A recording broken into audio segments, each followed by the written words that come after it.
Assalamualaikum warahmatullahi wabarakatuh. Perkenalkan, nama saya Muhammad Rafli Faresi. Saya dari D4 Manajemen dan Transportasi Logistik Universitas Diponegoro Semarang. Pada kesempatan kali ini, saya akan membahas sebuah perbandingan harga antara Indomaret dengan Alfamart. Izinkan saya untuk memberikan video yang telah saya lakukan, yaitu membandingkan harga langsung di Indomaret dan Alfamart. Untuk kelanjutannya setelah yang satu ini.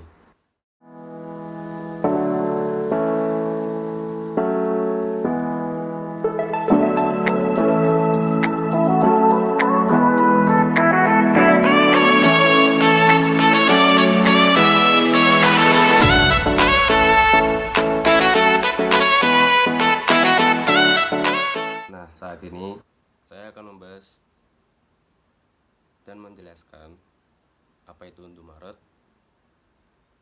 kelebihan dan kekurangannya. Jadi, Indomaret itu merupakan jaringan minimarket yang menyediakan kebutuhan pokok dan kebutuhan sehari-hari yang dikelola oleh PT Indomarko Prismatama cikal bakal pembukaan Indomaret juga di Kalimantan, dan toko pertamanya dibuka yaitu di Ancol. Tahun 1997, perusahaan mengembangkan bisnis gerai waralaba pertama di Indonesia. Setelah Indomaret teruji dengan lebih dari 230 gerai, pada Mei 2003, Indomaret meraih penghargaan perusahaan waralaba 2003 dari Presiden Megawati Soekarno Putri pada saat itu. Hingga Desember 2009, Indomaret mencapai 3.892 gerai.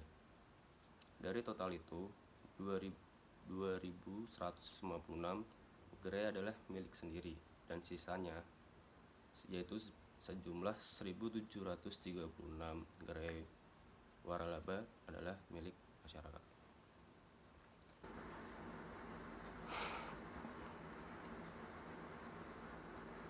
Indomaret mudah ditemukan di daerah perumahan, gedung, perkantoran, dan fasilitas umum karena penempatan lokasi gerai didasarkan pada moto mudah dan hemat.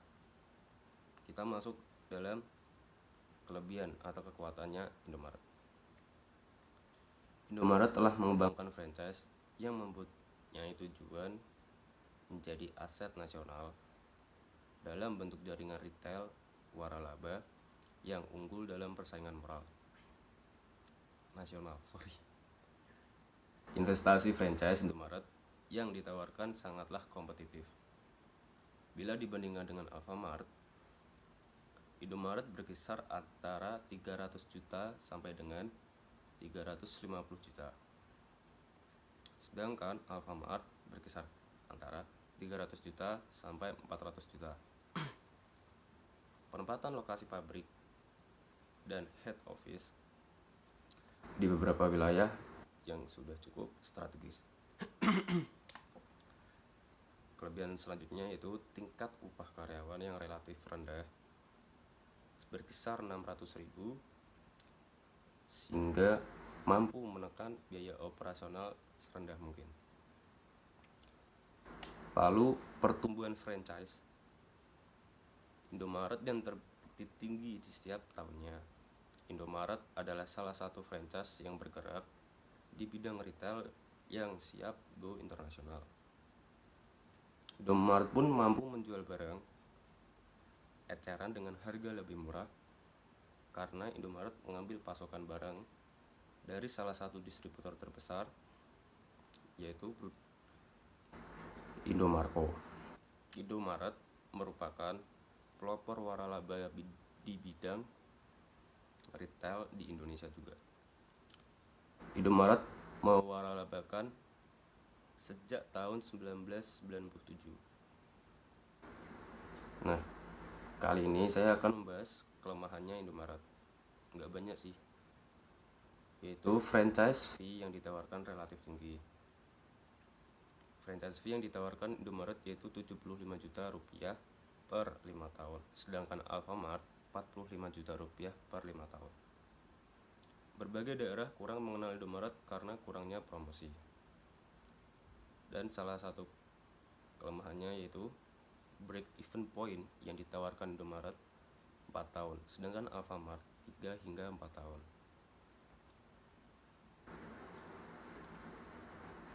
Nah, Indomaret juga memiliki peluang, yaitu masih terdapat beberapa daerah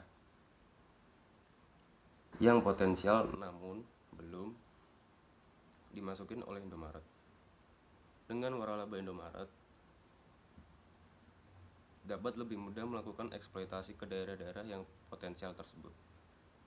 Dengan adanya perdagangan bebas, maka peluang mengembangkan franchise akan semakin besar. Ada perlunya promosi yang lebih gencar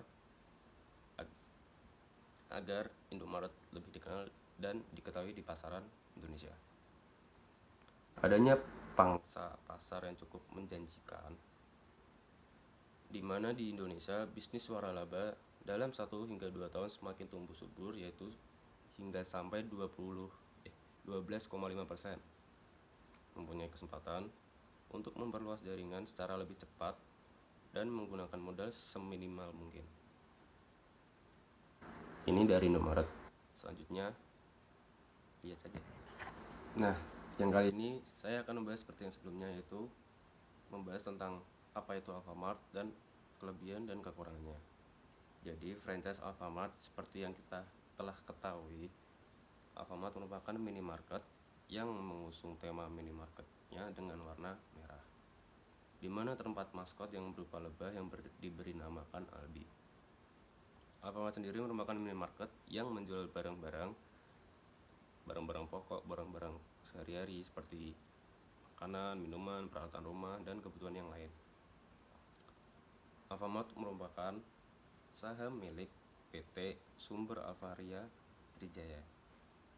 Nah, kali ini kelebihan dari Alfamart yaitu segala bentuk penyediaan karyawan, mulai dari perekrutan, job desk, dan lainnya sudah disiapkan dan dijalankan oleh PT Alfamart itu sendiri, sehingga sang investor pun tidak perlu ribet dan membuang banyak waktu. Selain itu, investor juga tidak perlu bingung atau mengeluarkan banyak dana hanya untuk mencari karyawan karena PT Alfamart sudah mengatur itu semua. Yang kedua, bukan hanya pada perekrutan dan pembinaan karyawan saja, namun segala bentuk manajemen, baik itu penjualan, buka toko, distribusi barang, semuanya deh. Hal ini dimudahkan investor untuk memiliki toko itu sendiri. Selain brand yang sudah dikenal, Alfamart juga menyediakan banyak bentuk bantuan yang memudahkan investor, sehingga investor tidak perlu kerja ekstra. Selanjutnya, untuk masalah stok barang sudah terjamin bagus dan tepat, karena dalam hal ini Alfamart mengharuskan karyawannya untuk selalu mencatat dan membuat laporan yang habis dan sudah mendekati expired date. Selanjutnya, kemudahan lain yang diperoleh oleh investor yakni tidak perlu susah payah untuk mengurusi dan memanajemenkan operasional toko, namun hanya tinggal menikmati hasilnya saja. Bukan hanya itu saja, investor atau pemilik toko pun bisa mendapatkan keuntungan dari penjualan produk. Namun, stand-stand yang ada di sekitar toko bisa disewakan kepada orang lain untuk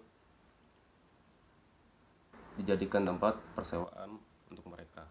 Kelemahan dari Alfamart yang pertama, ketika ingin bergabung dengan Alfamart, sang investor pun harus menyiapkan dana atau modal yang cukup besar untuk menyediakan tempat. Yang kedua, kelemahannya yaitu meskipun keuntungannya banyak, kembalinya modal pun membutuhkan waktu yang lama, tidak singkat. Lalu keuntungan yang diperoleh investor pun masih harus dibagi-bagi, antara lain untuk membayar royalti kepada PT Alfamart. Tentu dengan pembagian hasil keuntungan ini, maka investor harus memutar otak agar keuntungan yang diperoleh bisa digunakan dengan baik. Selanjutnya, karena ada di bawah PT naungan PT Alfamart, sang investor harus tunduk dengan segala bentuk aturan yang sudah ada. Mereka tidak diperkenankan untuk berinovasi atau melakukan hal-hal yang tidak ada dalam ketentuan dan peraturan Alfamart. Segala bentuk dan jenis produk serta supplier sudah ditentukan dan diatur oleh Alfamart itu sendiri, sehingga sang investor tidak bisa memilih produk apa yang ingin dijual, namun hanya bisa menuruti keputusan Alfamart. Menurut saya cukup. Terima kasih waktunya. Saya mohon pamit. Assalamualaikum warahmatullahi wabarakatuh.